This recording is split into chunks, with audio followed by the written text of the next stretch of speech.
Oh, now it says. Thanks for tuning in again to Transforming Your Relationship. We have some amazing ladies tonight that will be having a conversation, and the topic will be whatever wives wish your husband knew. So, husbands, grab a friend, grab a grab a cousin, whatever the case might be. But we're going to have a great conversation. This topic's been basically floating around in my mind here for quite some time. So we decided to get some ladies together and touch some different topics here. Last week we touched some topics on appreciation. We took touch a topic on motherhood challenge, date nights, and 40 plus mindset. So tonight we will be speaking about me time, do you know me, emotional bank account, and compatibility and the indifference thereof in the relationship. So my guests tonight are some beautiful ladies: Marcia Terry, Karen Jackson, Michelle Walters, um, Ingrid Ingrid Gentles. I think I got you ladies all right. Okay. So let's start, ladies. Whatever your wives wished your husband knew. Let's start off with uh, me time. Who wants to chime in on that? Me time. Whatever wives wished your husband knew when it came to me time. Marcia's got a big grin on her face, like she's got something brewing there already. So feel free to Jump in. just jump in along with any one of the other ladies. Go ahead. Well, this is my area of expertise. It is. It is. It is. Some That's of why you she know. smiled. That's why she smiles so big. Okay. Some of you know. So I'm glad to be here today. My name is Marcia Terry, and I am the founder of Cultivated Wellness. I am also a mother of two children. I've been married for 20 some years. So me time. So 20 some years being married, two kids. I think that a lot of women that are married or have been married a year or two, doesn't really matter, struggles with finding me time. Like, how do you take care of yourself? I've been fortunate to teach a class that's called Discovering the Power of Self Care. And in Beautiful. this process, I've learned how valuable me time is. And I've really kind of shifted also what I teach. I used to be very rigid about what people used to do at certain times of day, blah, blah, blah, but I'm not that rigid anymore. But really, what me time is all about is making sure at some point during the day, you take time to invest in yourself. Take time to be quiet, take time to turn off your phone, take time to minimize all distractions, not be Hmm. surrounded by anybody or anything, and just focus on you. I think it's really hard for women to do at the beginning, but it has been a game changer in my life. My me time is in the morning like 5:30 in the morning for about an hour. My husband knows not to talk to me during that time. But what's beautiful is that that's also become his me time.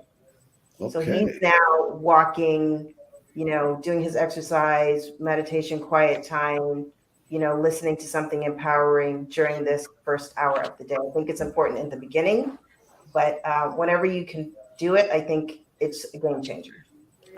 Just a question. How does that elevate the health of your relationship? Because we're more in sync, I think during that One time sec. of quietness, you do a lot of self reflection. And I get a lot of ahas in my morning. I had an aha the other day, and when I came out of my office space that I'm in right now, I went in and I Hmm. was able to share that with my husband. So I just think that you're able to be very self-reflective, and that opens up channels of communication. Okay, beautiful. Self-reflective and more in sync. Oh Lord have mercy. Lord knows what happened when you're more in sync. We won't even go there tonight. Any other ladies you want to come in on that me time? Why and when do you find it's the most important time when you really do it? Is there a point in your day or during the week when you really feel that I need to have this me time? Any one of you folks? Ingrid.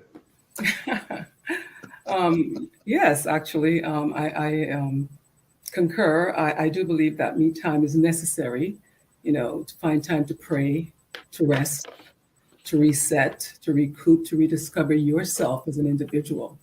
And it allows each individual actually to work out our internal issues and conflicts without actually putting that demand on our spouse.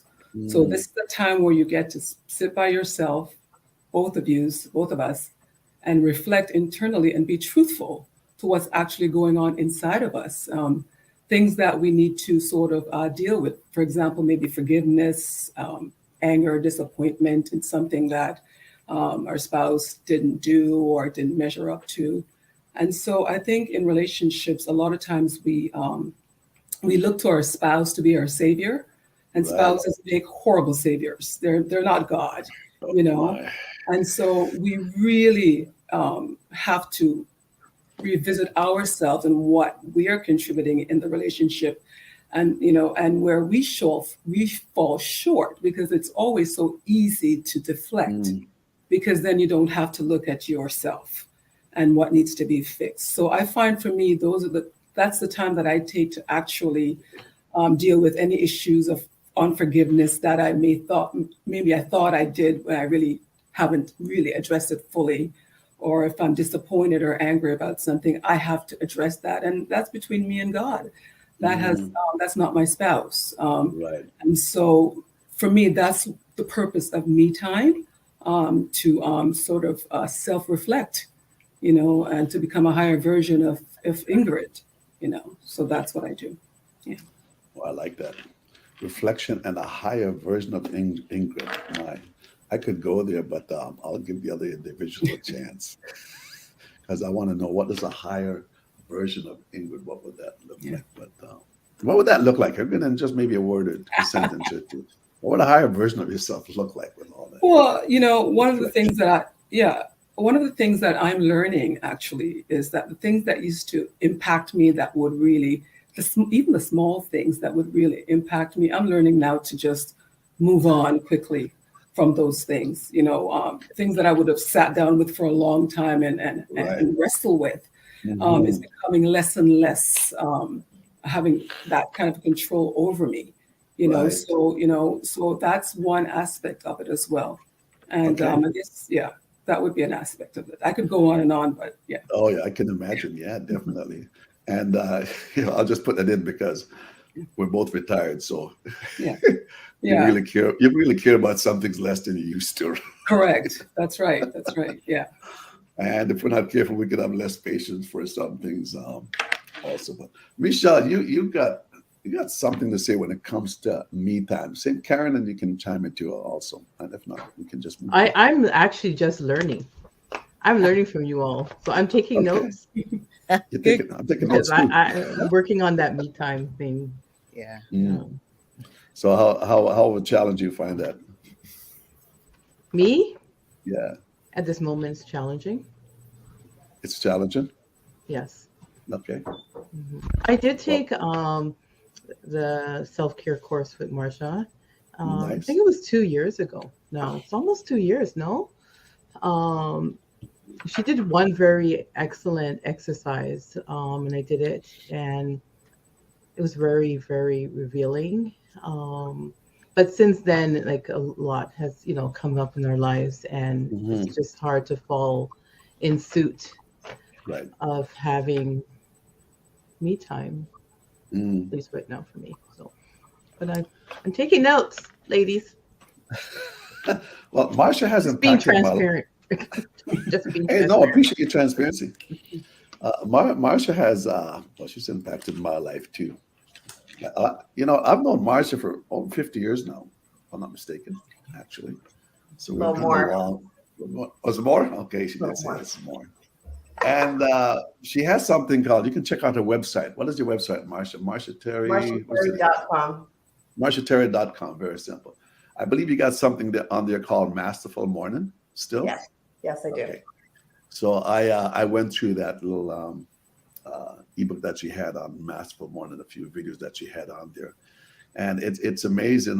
If you ever go there and just practice those simple little techniques or little habits that you have in the morning, because what's the first thing that we do in the morning is we pick up our cell phone and so forth, and you lose a sync of maybe what you want to do during the day. But having that masterful morning, it's a time where you can reflect, like just like what some of you have been saying, and it's a me time before the day even start.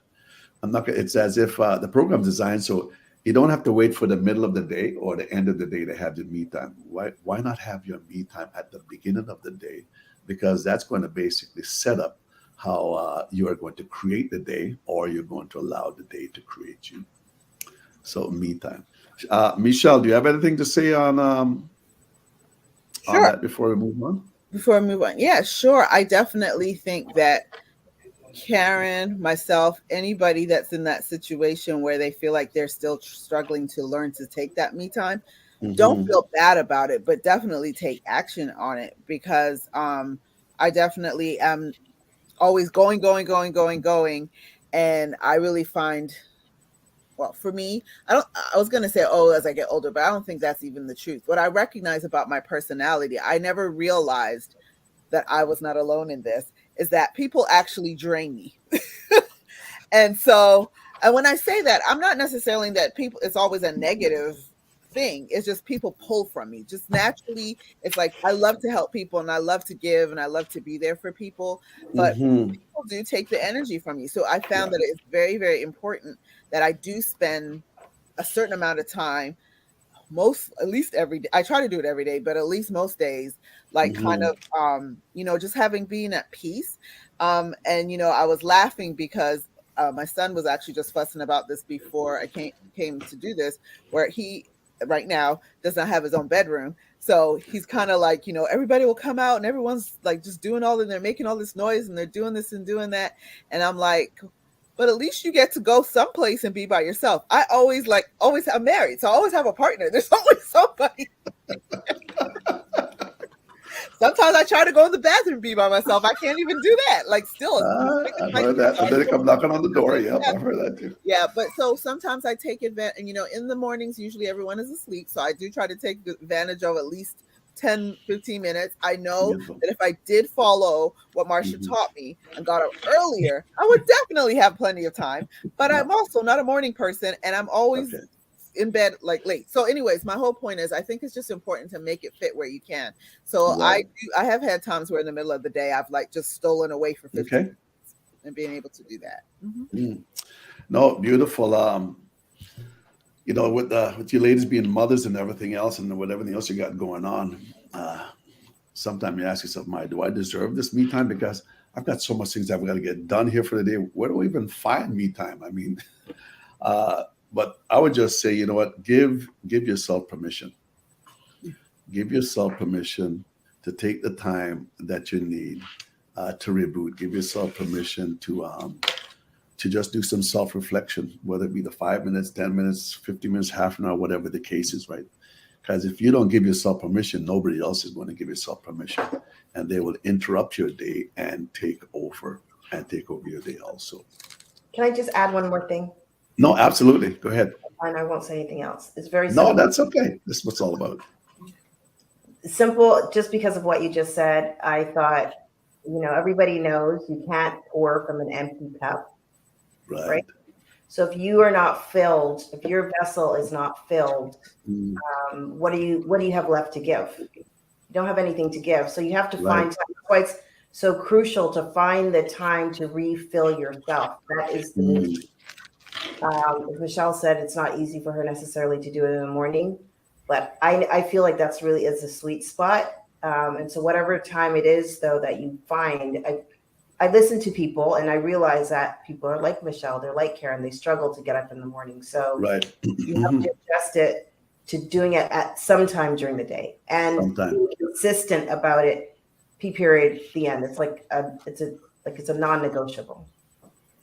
Absolutely. I like that non-negotiable. So, wife that's listening out there, and even husbands, check out marshaterry.com. As you were saying that too, Marsha, you can't give out from an empty cup. Even from a half full cup, you can give, but still not at the peak where you should be.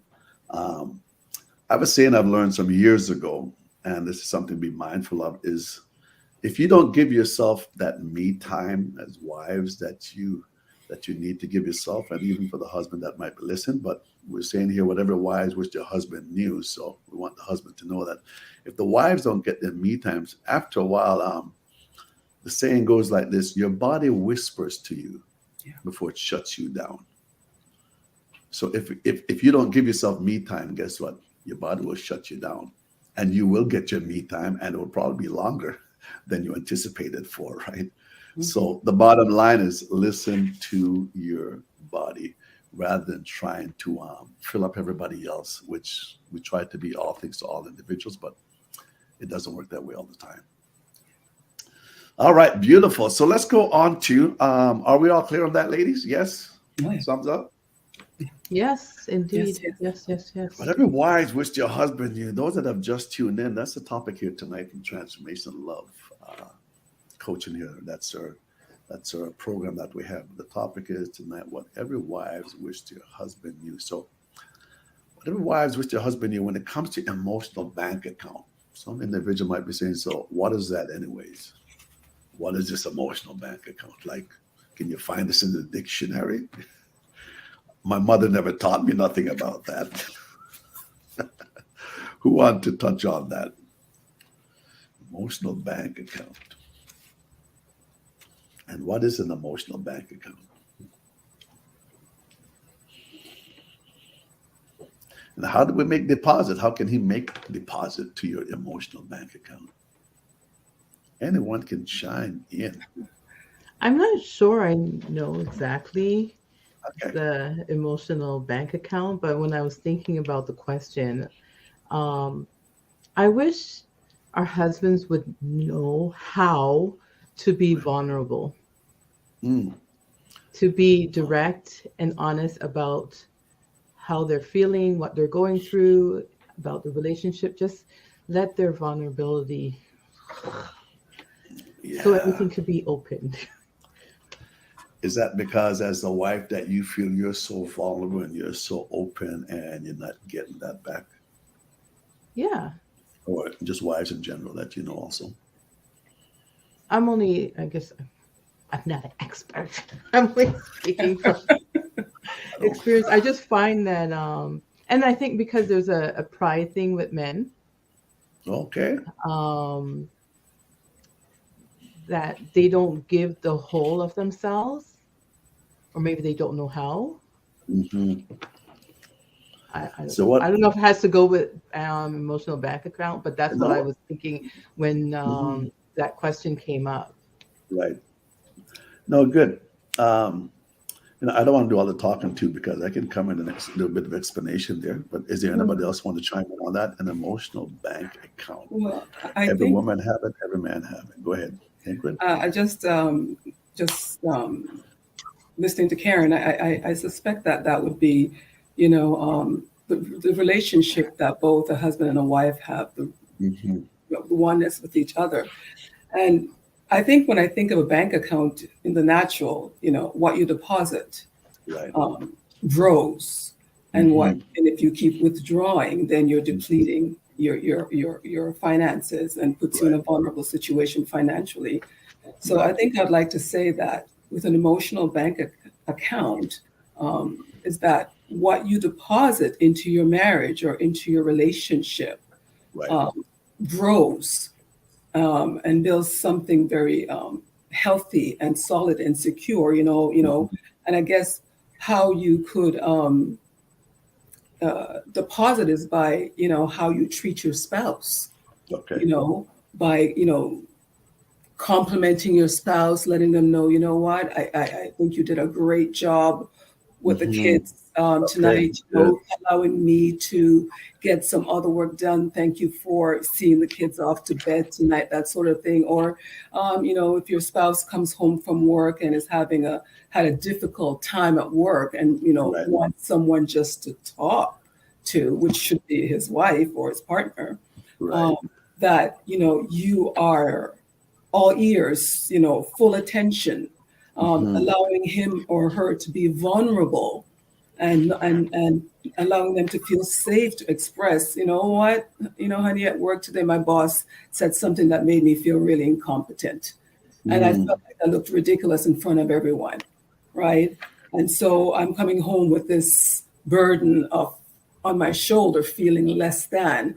Here's an opportunity for you to help to build his self-esteem, being mhm. his cheerleader and letting Right. him know his value and his worth, building him up again so that the next morning he can get up and go to work and face these coworkers and so forth. So, it's just, I think it's just showing an interest, being positive, as opposed to being negative. I think negative behaviors, negative response is a Mhm. depleting your Right. emotional bank account where, you're losing, trust in each other or interest in each other because that safety net of environment is not there to cultivate the Mhm. security that we need from each other. So that's just how I think about that. No, no, it's beautiful. You mentioned about deposit positive things into one another's lives. For him to deposit positive things into your to validate you, to confirm maybe some things that you need a confirmation on. So here's a question. So what would be an example of a withdrawal from? And anybody can come in to what would be an example of a withdrawal from a wife's bank account? I don't know that I'm going to answer that question yet. Okay, go ahead. Are you going to go off track here? No, I'm not going to go off track. I'm I'm I'm just joking. thinking about what Ingrid was saying. No, beautiful. And so I took notes, and I was Good. thinking about what Karen was saying. So before you Right. ask the next question, Yeah. what I was thinking about was this week on social media, I posted something very simple. Mm, Seems simple, right? That I had a crazy day at work. Was up early, had several doctor's appointments, and I came home, opened my bedroom door, and I walked in as I normally would do. And there on my side table was this beautiful bouquet of flowers. It was like oh this, wow. right?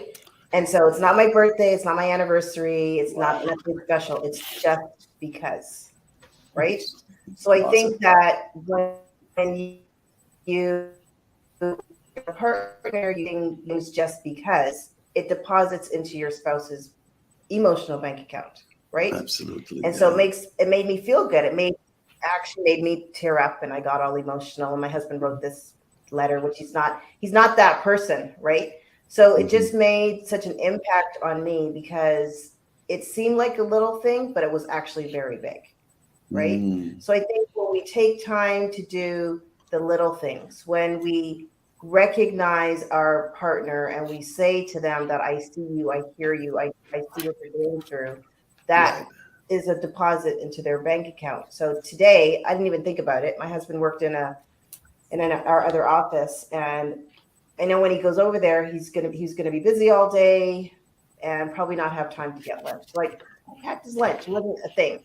Right. Just packed his lunch. Hmm. And on his way to work, he sent me a text message. Thank you so much for packing my lunch. That made me Nice. feel good, Yeah, absolutely. right? So it's that I think that you have to be. It goes back to the me time. When Hmm. you're being self-aware and you're investing in yourself, you're actually able to pay more attention to your spouse and their needs, and not so much thinking about your own self and your own needs. Yes, you need to take Right. the time to figure out what that is, but in Hmm. doing so, you're able to see your spouse and evaluate and understand and recognize what they need to be able to deposit into them, so that they can turn around Beautiful. and deposit into you. Beautiful. Beautiful. And so one of the questions I had is, what's a what's one? I'd like each ladies to answer this one because you might all be in sync on this one. It's still around the same topic of emotional bank account. What's one of the biggest withdrawals do you find that wives find that husbands, when the husband withdraw from the wife's emotional bank account? Give me something that registers with you that us men do that just, you made two deposit last night, but you just withdrew three this morning. I think it's not recognizing how much time it takes to do things. Okay. Like it takes time to put away the laundry, Mhm. for example. You want to get busy in the night or whatever, it takes time for me to put away the laundry. So if you're helping me put away the laundry or helping do the dishes or clean up the kitchen, so it's that factor of time, I think, is not recognizing how much time it takes to do things around the home. So that's okay. And that sounds like it's a nonverbal one, which is a withdrawal because of uh, the non-conversation that went on even at the time, just by what you had seen. Correct? Right. Okay. Michelle, give me a withdrawal. What do you find most wise? What's so common out there with the wives that husbands, It's hard for you me to know? talk about most wives. I could just tell you what I go through. I was trying to be general, but okay. Yeah, you're so straightforward. I love it. I know. That's why I'm like sitting here thinking, like, what if my friends complained? But I mean, no, honestly though, I think that Marsha really hit the nail on the head. Something like that, where some people look at it like, oh, it's a gender role, like you're the woman, you're supposed to do this, or you're the man and Okay. you're supposed to do that. And Right. I think if I think I said this last time, one thing I learned from my husband, and he always says this, and I do agree with him, is that if you look at it like not even about marriage being a partnership, but just look at the other person as someone that you love and respect and adore. You should Mm-hmm. want the best for them. So if I'm always looking out for the best for my husband, he's looking out Right. for the best for me, then Right. we should be good, right?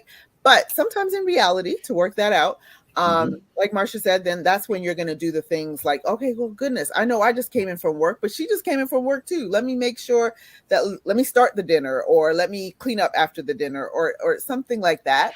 But a lot of times, we get stuck there. But sometimes it's just even just, asking like, or what would be a withdrawal would be sometimes the things you don't do sometimes. Like if Mm-hmm. you, how was your day at work today? And not that, and I think as a woman too, we shouldn't always be complaining and moaning and groaning about stuff.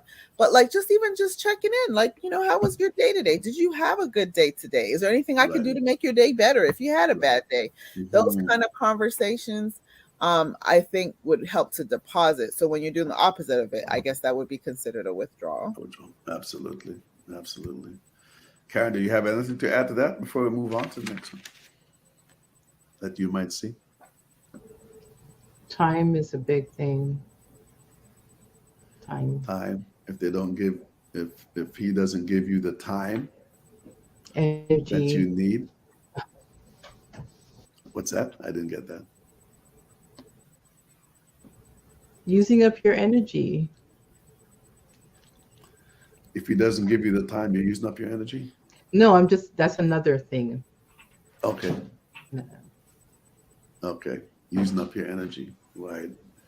And you know what? Sometimes, yeah, husbands, us men, we might say something sometimes. I mean, let's be honest. And sometimes it might not come off the way we might want it to. Um, and and when we recognize that, it's just basically coming back and making things right. And by making things right, you know what, you're topping back up that emotional bank account again. So that's what the wife would just wish that every husband would know out there too, right? If you don't give me the time that I need, uh, even to give myself permission to have my me time, and you might be having all your me time, but you might be playing your games all the time or going out with the boys, but what about me also, right? All right, so thank you guys for chiming in on that. So let's move on to intimacy.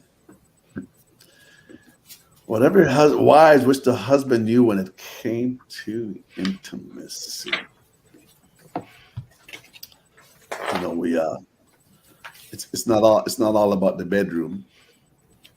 So what acts of intimacy do you feel that they could create before you move up to the stairs, before you go to the bedroom, before you close the door? Because I just don't want to be there, but I want to be in the mood so we can be one like we were meant to be one. But before we get there, what acts of intimacy do you feel husbands need to create or be aware of for the wives to just give themselves fully like they were meant to in that relationship. I believe that Marcia gave a perfect example of that, actually, that her husband sent her flowers, roses, Yeah. unexpectedly.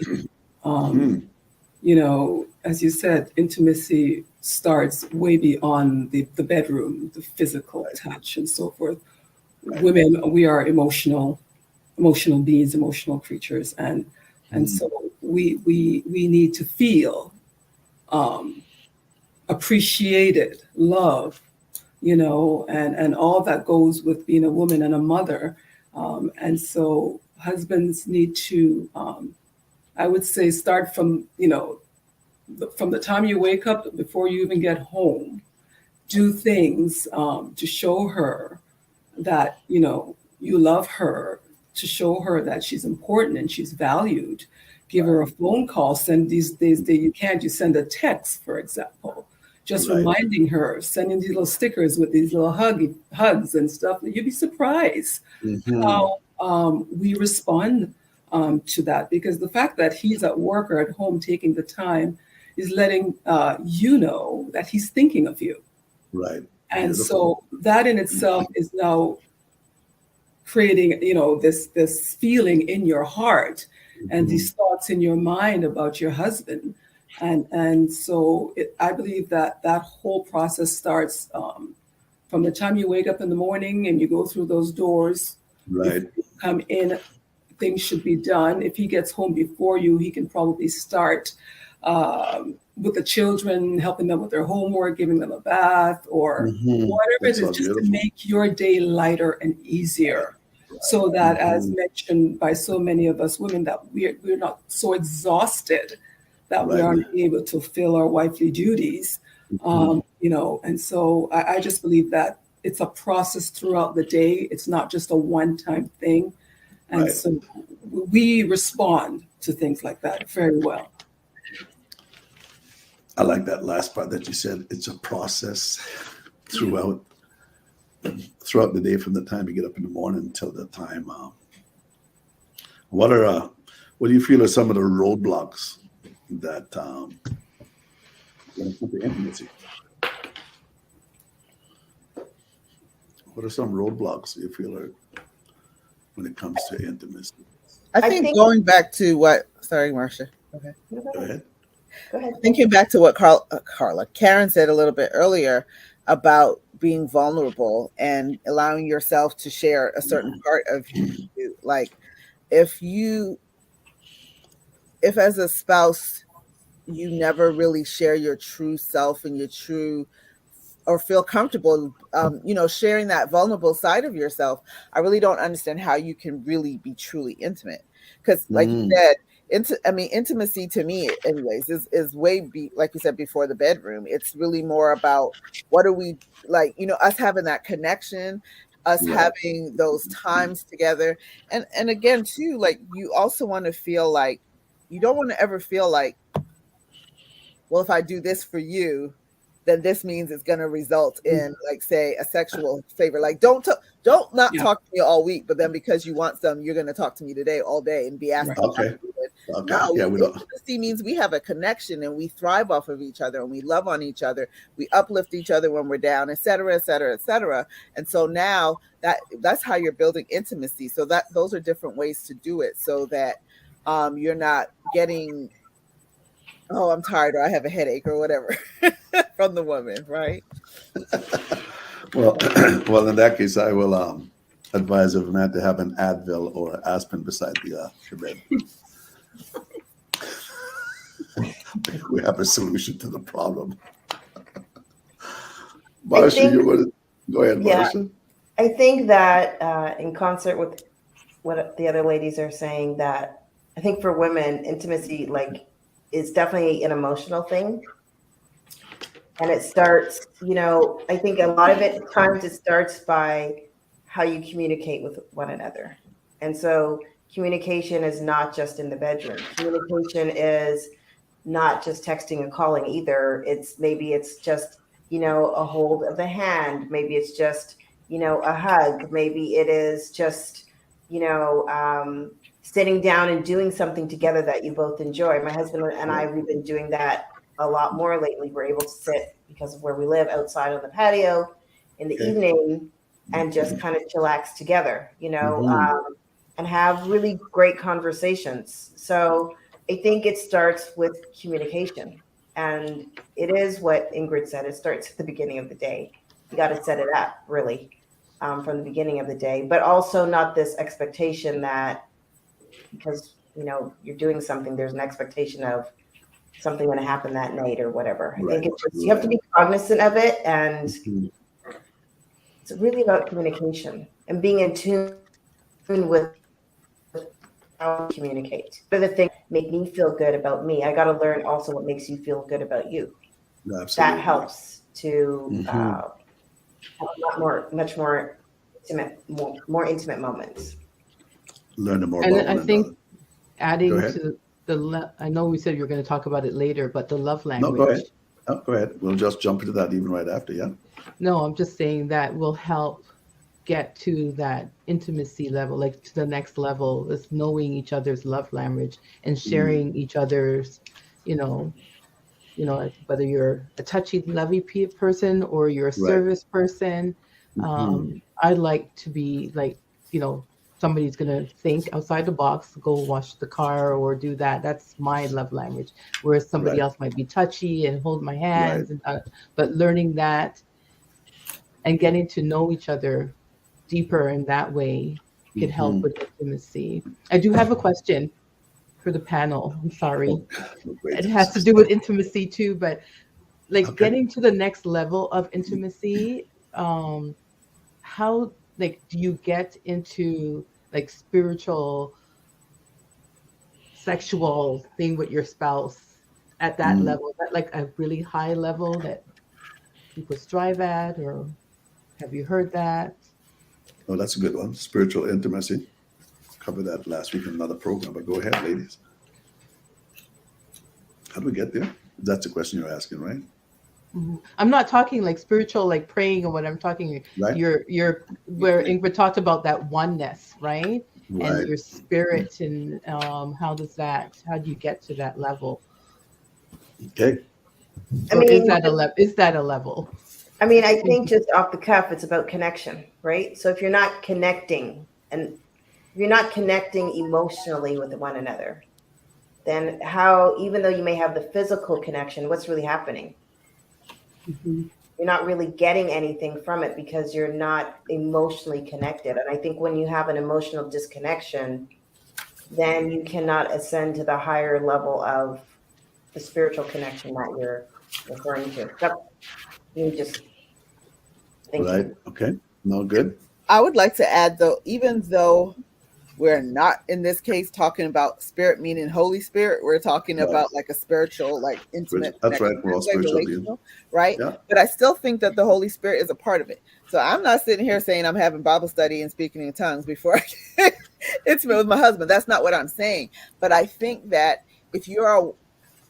even if you're not on the exact same level, because we're all human, we all have a different relationship with Christ. But if you both are communing with with Christ, if you're both maybe whether you're both going to church together, whether you're praying together, reading the Word of God together, I think that also helps to draw you closer and to have that connection.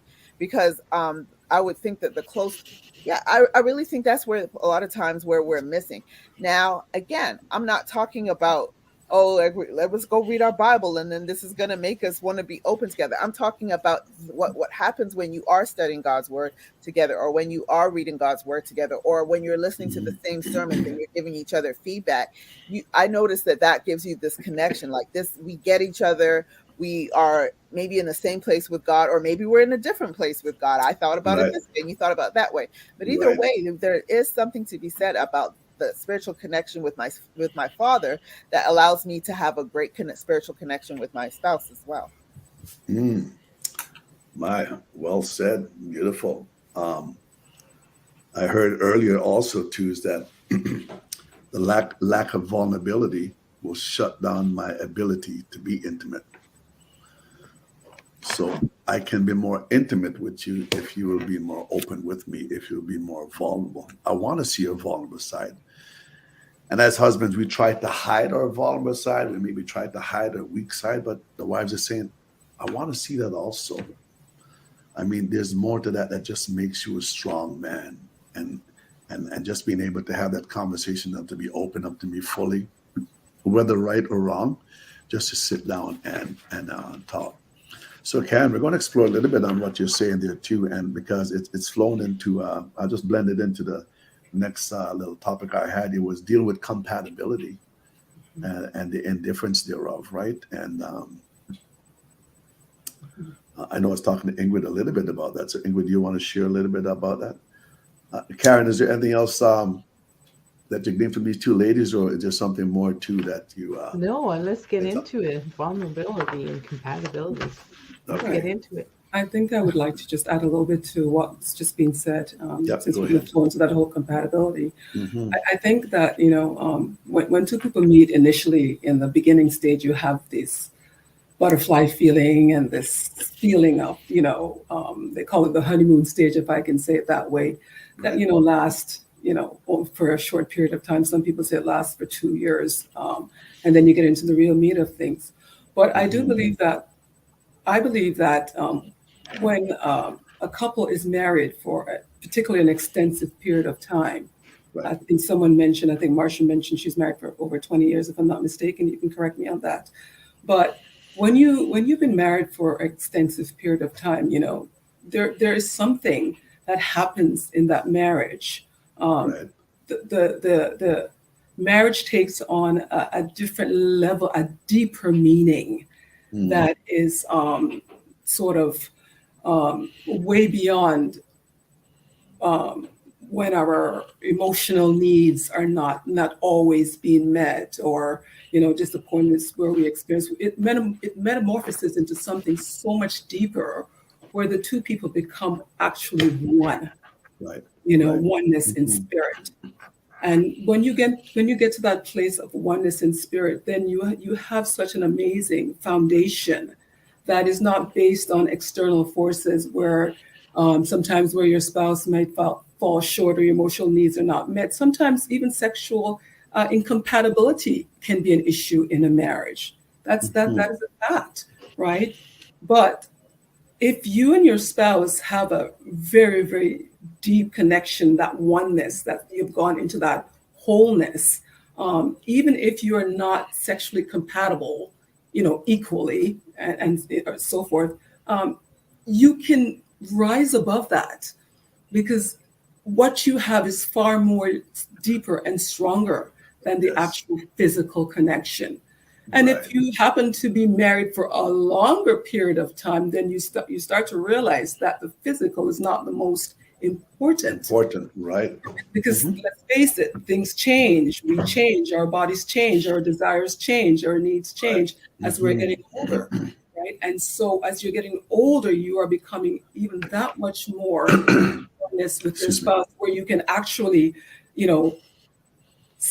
finish his sentences, finish her sentences. You can actually sometimes, just by looking at them and them looking at you, know what they're thinking. You can communicate with each other without even speaking, And so I believe that is the actual goal that we should be working towards in a marriage, to get into that depth of oneness that is beyond the surface of, our pleasures not always being met, or disappointments in the marriage in whatever direction or areas. Recognizing that we are one in spirit, and we are secure knowing that we're going to last until death do us part. Oh, preach, my sister, preach. Yeah. Yeah. No, beautiful. When it comes to compatibility, I believe our core values, which is so important in a relationship, or core values have to be aligned. Otherwise, you're going to be misaligned down the road. but you kind of know that up front. My core values can be aligned, so we're compatible in that area. But there's other areas we might not be compatible outside our core values. For an example, I might like football, you might like hockey, or you might like go to the mall. I don't like go to the mall, but at the end of the day, it's not what I like, it's what you like. But I'm going to join you in your world, and you're going to join me in my world. And as time goes on, it actually, excuse me, it creates another level of connection between the husband and his wife, because you're learning also different things about the individuals based on the different likes and dislikes as you get older. Like I somebody said to me, one minute, somebody said to me, as you get older, okay, so you might not be sexually active, so like I would say maybe like what else might be there, kind of like sort of like we're not maybe lovey-dovey. Yeah, well, I've been married for going on 37 years now. I'm still lovey-dovey. Marsha knows that around me. Probably ask me sometime to tone it down, but that's just me. Even in the church, they already know that, right? Not a big thing for me to go up and kiss my wife, and I don't care who's around, right? And I don't ever want that to die. So even other areas might change in my life as I get older, but our incompatibility at that time, outside of our values, don't have to challenge our relationship, but it can actually make us look at things a little bit differently, maybe than we haven't done before.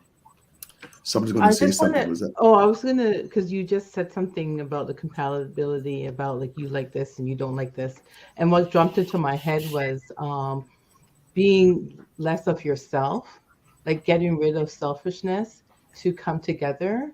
I Right. don't know, is that a thing? Like, is that what I think I heard you Yeah. were saying So about the compatibility? Like, when you look at it, I'd be selfish to do everything that I want to do. That would create a challenge. That would create a conflict. So the other individual got to have that. And your values might already have been aligned, but there's something that you still like to do where they might not like to do. But it's for the other individual to understand this is not really about me right now. This is not even about Karen altogether. This is about the relationship that we still want to continue to journey on. So if I make this thing about me, yeah, like bluntly, it's then we have that selfish nature, selfish attitude, and we're basically saying, I don't care if you want this or that. Well, I'm not going to do that, right? I'm not one that love going shopping in the mall and whatever. But guess what? If my wife says, "Hey, I want to go look at something in the mall," hey, you know what? I'm going to go to the mall. Matter of fact, I will choose to ask her maybe when we're just winding down and nothing's happening. Hey, do you want to go to the mall and just look around? Because like look around jewelries and whatnot, which women don't, right? And she might take a second look at me to say, like, where did my husband go? No, it's not about me. It's about you. I know you like this, right? So as men, we've got to understand. And again, going back to a topic, whatever wives wish their husband knew, is that there's something that I like that you might not like, but don't just do it for me. Do it for the relationship. That makes the difference. Otherwise, it's a one-track mindset. and that will bring on that oneness, And that that will bring on that wholeness. oneness, exactly the oneness that Ingrid spoke about here earlier, also, and that was already mentioned from Marcia and some others also. Mhm. So I have perspective that might be a little bit different, but not Absolutely, maybe.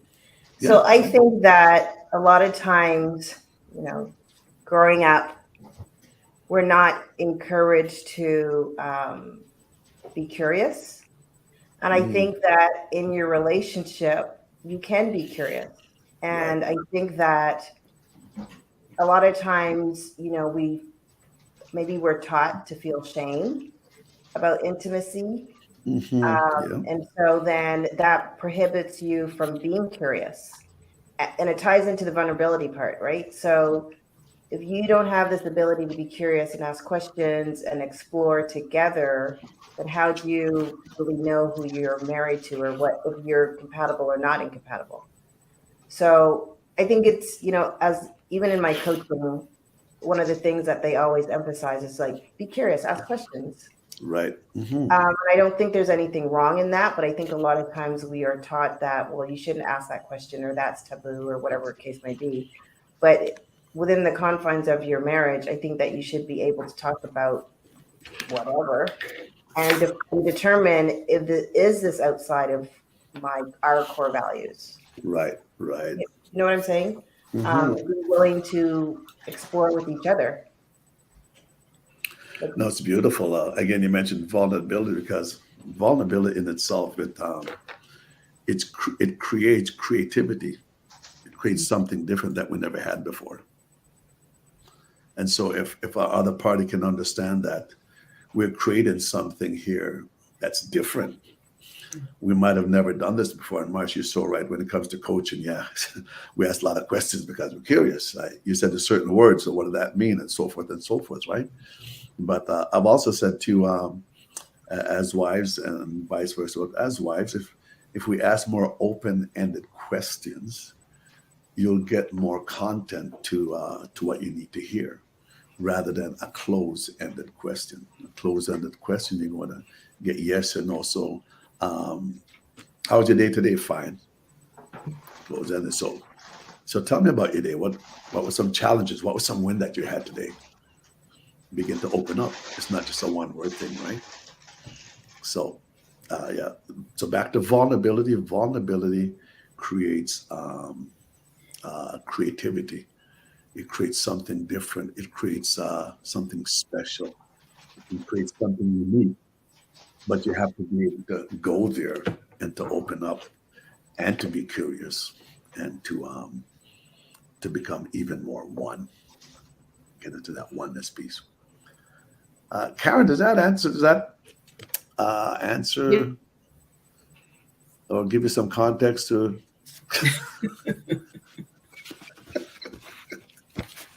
you're muted, Karen. We didn't hear what you said.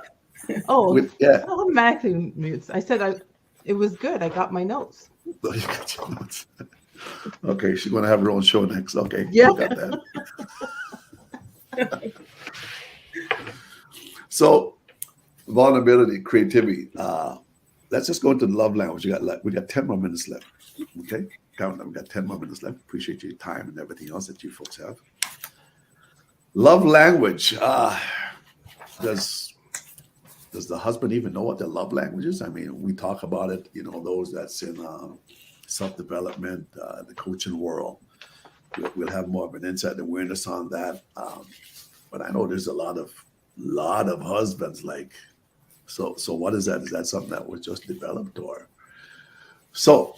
What do you wish your husband knew when it comes to love language or your love language? And for those that's listening, my website is TLC Bonitto Grange .com, and there's a download there for red flags, but you also can connect me with there, and we can also do a love language assessment on it, see what exactly your love language is. Don't cost you nothing. So you can just check in there, or you can check in at marshaterry.com.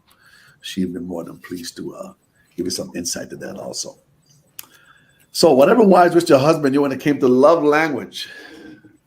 Well, I'm going to say I know my husband's love language. I think some people here know his love language too. And I love my husband. This is definitely words of affirmation. Words of affirmation? Words of affirmation. Okay, that's a bad thing. And I know mine is gifts of service. So I think that I've learned how to affirm him. Okay. And by doing so, he actually feeds into my love language. Mm, So I think when you're able to learn and tap into what it is for your spouse, right. and I don't need words of affirmation, so Okay. I don't need that, but it's not at the top of my list. Right. But that's at the top of his list, and that's okay. And I think it's when you recognize what it is and you feed that, then it's amazing what you get fed. Because then they're going to be, going back to the word curious about, well, what is it that I need to do or say to pour into you? And with your love language, and this could be to you also, Marsha, and others also that's listening there too. How often would that show up during the week? Or how often would you want that to show up where your love language is concerned? Is twice a day too much? 3 times a day? Is it once every second day? Like, I don't know. I'm just putting that out there, right? Do we have to measure it? Not necessarily. Mhm. I mean, Good I don't question. know that it needs to be measured, because That's good. then it becomes a tit for a tat, right? Oh, Right. I gave you a word of affirmation today. Now you need to give me a gift of service. Right. So I think the better thing is to be aware of what it is and to be Right. conscious about Right. pouring into your spouse and Mhm. speaking to their love language consistently, whatever consistently means to you or for Right. them, Right. to be able to get it back. Hmm. It's my thought. And no, and that's beautiful. It doesn't then, I was just going to get feedback on it. It doesn't have to be measured. It just got to show up whenever it needs to show up. Yeah. And make itself known. Love language. Michelle, whatever wise which your husband knew about your love language. I don't know what your love language is. Does he know your love language? You know his love language? Believe it or not, after almost being married for 30 years, my husband is, I feel like he already knew my love language. He just didn't want to do it, but he's doing it now. And so mine would be more of acts of service. And definitely I'm coming home and dinner is cooked and all this stuff. And I'm like, what is going on? Then I learned to just be like, I'm so grateful. Thank you very much. Let me go and sit down. Because I'm that person will go find something else to do. And then I'm still busy and worn out and whatever. But I've learned to be like, I can sit down. I can relax. I Beautiful. can relate. Right, right. So my point is that as far as the love languages, I think it's definitely a great thing to learn what your spouse's love language is. But then it's also good when it goes back to communication. If, for example, let's say I'm in tune and I know what my spouse's love language is and I'm practicing that, and you then don't feel slighted if he doesn't do the same to you, because he may not understand that. So you still may have to communicate with someone and say, hey, this is what's going on.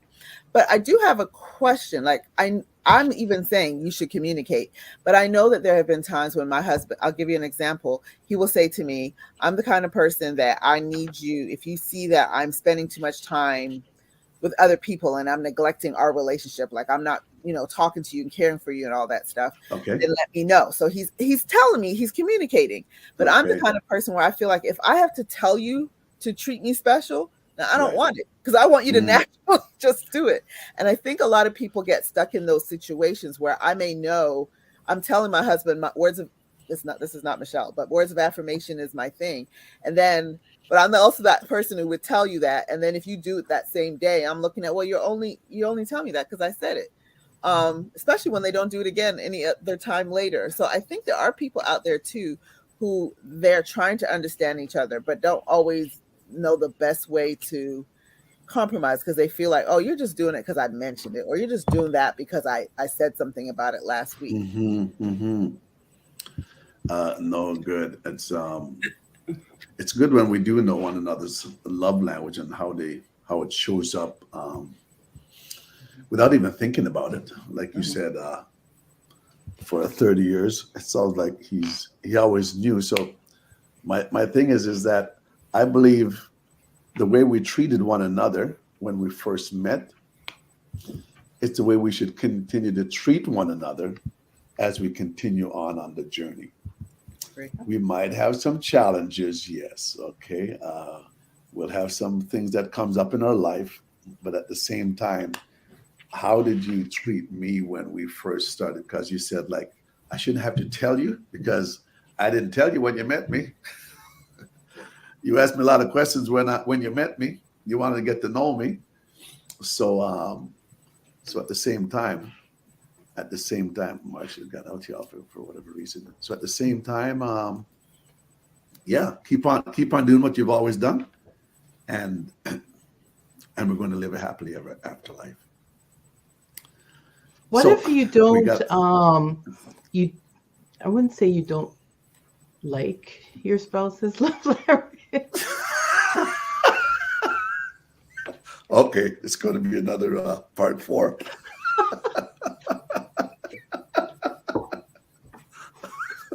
Hey, that's being real. Okay. So it Is becomes it a challenge to you. is Go it ahead, for you to Marcia. like his? It's his love language. It's not yours. Are you supposed to like it? And well, like Just asking. I'm just saying physical touching.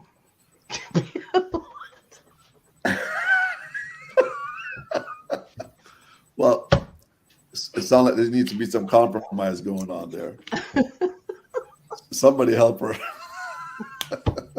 Actually, Karen, physical touching, it's proven that that's most men's love language. Um, touching, physical Mhm. touching. That's majority of men. That's their love language. And But see what if if it's not yours? you see And again, it's Not, if you're not inclined that way, you know how mhm. we talked about the different incompatibility and the compatibility. So you're not inclined that way, but you have to remember, as I believe, as Marcia says, it's his love language, it is not yours. So even though you're not inclined that way, you're going to have to find a way to meet your husband halfway, where you have to try to learn his love language and act in that vein so you that know, he can also, you know, experience love from you, Yeah, right? So it's not because just about you. Oh, sorry, go go ahead. ahead, Marcia. I'm speaking. I'm sorry. That's okay. Go I ahead. may not want to give my husband words of affirmation every day. Like I might not want to do that because that's just I'm like, right. what like why do you need me to say that to you every day? Mhm. Or, not necessarily every day, but whatever.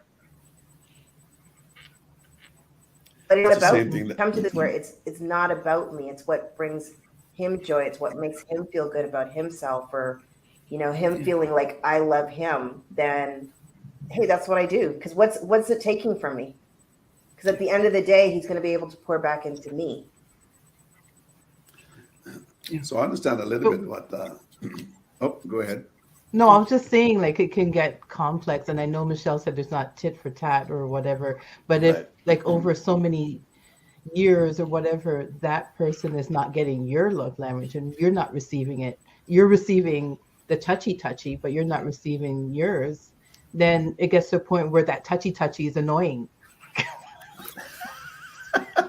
Ingrid said something, and I think not so it's in our last session or when I spoken to her and we had a conversation there, is that you want me to meet you physically, but yet which is one of your need and your love language, but at the same time you're not willing to meet my need, which is my emotion. You're not willing to meet my emotional need. If you if you try to meet my emotional need, I will also try to meet your physical need. So that conversation and that, you know, as we just mentioned here, would have to be a Communication. conversation, would have to be communicated. Physical touch, and so But you physical guys touch is some. understand what I'm saying? Like, it can get to a point where it gets like, it So could if you, just be me that I need to adjust myself, okay, but Yeah. you can reach to that point where you're like, you know what, he ain't getting it, and you touch me one more time, like and that's because, and my question to you is, has your need been met, or is your need being met? I mean, couples time past where physical touch, they might want to be intimate sometimes twice a day, or almost every day of the weekend. Like, how does one keep up with that? When there's so much else going on in their lives. So it's it's not that not I don't want even, to. it doesn't even have to be that level. It could just be touching and like just So, sorry. so is it because of him, or was there any issue with physical touch even in the past where that might Maybe, have shut that part of it of your maybe. so that so that Yeah, could be trauma could come into play. I could see that. yeah. So we can have a off conversation on that later on if you want, but that's concerned. I mean, and I think it's, if people, I don't want to say the word triggered, but I just said the word triggered. So now you're already, but if a certain thing elicits a certain response, I think you have to figure out why. Right. Like, why do That's I right. feel this way when X and X happens? And I think understanding the why helps you address yourself, but you don't even know the why. So then Mhm. you're responding and not understanding your own self, which goes back Right. to the whole mourning process, right? I think Right. everything starts there. When Mhm. you're able to invest in yourself and become more in tune with who you are, then you're able to communicate your needs to your partner.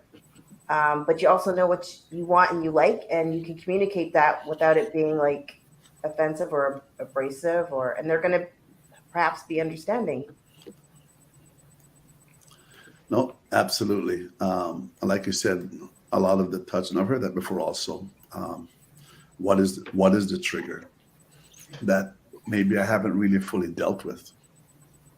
It's something. It's an area that I possibly need to dive in a bit to understand the why, which would help me to accommodate that action of touch more readily because he enjoys doing that. So let's have some conversation where that's concerned.